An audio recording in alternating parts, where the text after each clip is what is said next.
Hey everyone, this is the second video using a Kinder's seasoning packet, this time using the Texas Red No Bean Chili flavor packet. I'll leave a link below for the previous beef stew video.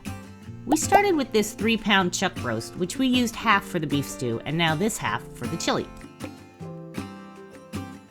I think this is the better method for coating the meat in flour. Tossing in a bowl just makes a bigger mess, and then you have to wash the bowl afterwards. This just makes life easier by containing the mess.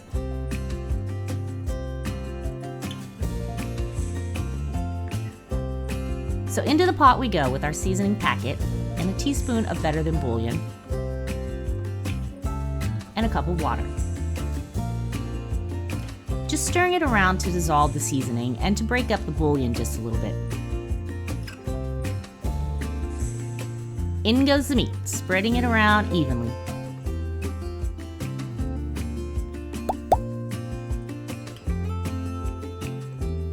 I always put thicker sauces, especially tomatoes, on top so they don't stick to the bottom.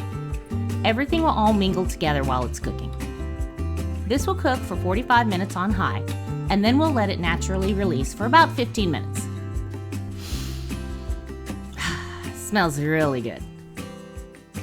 The meat is tender and tastes great. This sauce is very tomatoey, and I think I'll add some dried chilies next time for a little heat. This reminds me of a good enchilada sauce, and I dare say that this would make an excellent filling for tamales. I hope you give these Kinder's packets a try. It's an easy way to flavor things without having to measure out all the different spices yourself. So that's it for this video. I hope you enjoyed it. As always, the ingredients and instructions are below in the description box. Make sure to like, share, subscribe, and ring the bell so you get a notification when I post a new video. Leave a comment letting me know what videos you'd like to see on here. Thank you so much for watching, and I will see you in the next video. Bye-bye!